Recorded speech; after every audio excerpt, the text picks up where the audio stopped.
அடுத்த பிரம என்னன்னு பார்த்தீங்கன்னா, சிறகடிக்க ஆசை சீரியல்ல இப்ப தாங்க ரொம்ப நாள் கழிச்சு வந்து ஒரு குற்றத்த சீக்கிரமா வந்து நிரூபிக்கிற மாரி ஒரு தருணத்தில வந்து மூவ் பண்ணிட்டுருக்காங்க. என்னன்னு பார்த்தீங்கன்னா, நம்ப முத்து வந்து புதுசா வேன் வாங்கியிருக்காங்க இல்லையா? அதுக்கான பூஜை வந்து கோவில்ல போட்டுட்ருக்கும்போது, எல்லாருமே வந்து இன்வைட் பண்ணியிருக்காங்க. எல்லாரும் சந்தோஷமா இருக்கும்போது பார்த்தீங்கன்னா, சீதாவோட தாலிய வந்து ஒரு லேடி வந்து எடுத்துட்டு போயிடுறாங்க. சீதா பதர்றாங்க இல்லையா? அப்போ நம்ம மீனா கிட்ட இந்த விஷயத்த சொல்லும்போது, மீனாவ இடிச்சுட்டு போனதுனால, அந்த லேடிய ஃபாலோ பண்ணி மீனா வந்து தொரத்திட்டு போறாங்க. எப்படியோ பார்த்தீங்கன்னா, மீனா கையில வந்து அந்த லேடி சிக்கிறாங்க. அப்போ முகத்துல இருக்கிற துணிய வந்து விலக்கிட்டு பார்க்கும்போது பார்த்தீங்கன்னா, அந்த ஜோசியக்கார பொம்பள தான். பொய் சொன்னாங்க இல்லையா? அந்த பொம்பள வந்து மீனா கையில சிக்கிட்டாங்க. ஓ! இது திருட்டு பொம்பளையா? அப்படின்ற உண்மை வந்து இப்போ மீனாக்கு தெரிஞ்சிருச்சு. அதே கோவில்ல பார்த்தீங்கன்னா, அண்ணாமலை எல்லாருமே இருக்காங்க இல்லையா? அதனால போய் மீனா வந்து எல்லார்கிட்டயும் சொல்றாங்க. முத்துக்கிட்டயும் சொல்றாங்க.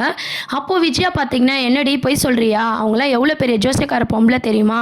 நம்ம வீட்டுக்கு வரவே அவங்க கொடுத்து வச்சிருக்கணும். அவங்க மேல பழி போடுறியா? என்ன புதுசா வீட்டுக்கு வரதுக்காக இப்படிலாம் பிளான் போட்டுட்ருக்கியா?" அப்படின்னு சொல்லி விஜயா வந்து கண்டபடி எப்பவும் போல பார்த்தீங்கன்னா, மீனாவ வந்து பேசிட்டு இருக்காங்க. உடனே மீனா என்ன சொல்றாங்க, "பொய் சொல்லணும்னு அவசியம் கிடையாது. நான் என் கண்ணால பார்த்தேன். அந்த பொம்பள தான் சீதாவோட தாலிய வந்து புடுங்கிட்டு போனா." அப்படின்ற மாரி மீனா சொல்லிட்டு இருக்காங்க. விஜயா பார்த்தீங்கன்னா, இப்படி பேசிட்டு இருக்காங்க. ஒரு கட்டத்துக்கு மேல பார்த்தீங்கன்னா, முத்துக்கு ரொம்பவே கோவம் வந்துருது. "அந்த பொம்பள தான் திருட்டு பொம்பள நான் நிரூபிச்சுட்டா என்ன பண்ணுவீங்க?" அப்படின்ற மாரி முத்து கேட்குறாங்க. உடனே விஜயா பார்த்தீங்கன்னா, "ஃபர்ஸ்ட்டு நிரூபி, அப்புறம் பார்க்கலாம்." அப்படின்ற மாரி விஜயா சொல்லிட்டு இருக்காங்க.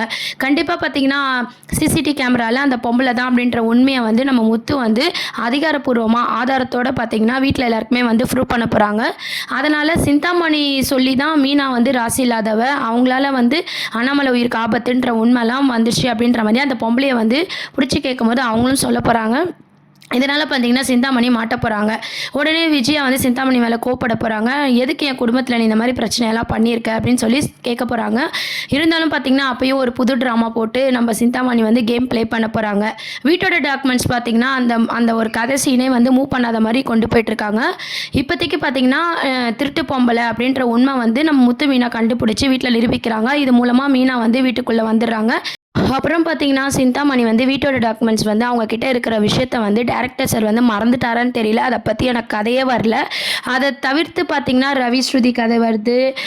நீத்து வந்து ஹோட்டல் ஆரம்பிக்கிற மாரி சம்மந்தம் இல்லாத கதையெல்லாம் வந்து சிறகடிக்க ஆசையில வந்து கொண்டு வராங்க. ஒரு கண்ணோட்டத்தில பார்த்தீங்கன்னா, செம்ம மாஸா டிஆர்பி ரேட்ல நம்பர் 1 பொசிஷன்ல இருந்த சிறகடிக்க ஆசை பார்த்தீங்கன்னா, இப்போ கொஞ்சம் கொஞ்சமா டல் ஆயிட்டு வருது. இன்னைக்கான ப்ரோமோ பார்த்தீங்கன்னா, உண்மையாலே வந்து நம்ம மீனா வீட்டுக்குள்ள வரதுக்கான ஒரு ப்ரோமோவா தான் இருந்துச்சு. உண்மை வந்து வெளிய வரப்போது. கதை இப்படியே கொண்டு போனா உண்மையாலே வந்து சிறகடிக்க ஆசை பார்க்கவே ஆடியன்ஸுக்கும், ஃபேன்ஸுக்கும் ரொம்பவே சந்தோஷமா இருக்கும்.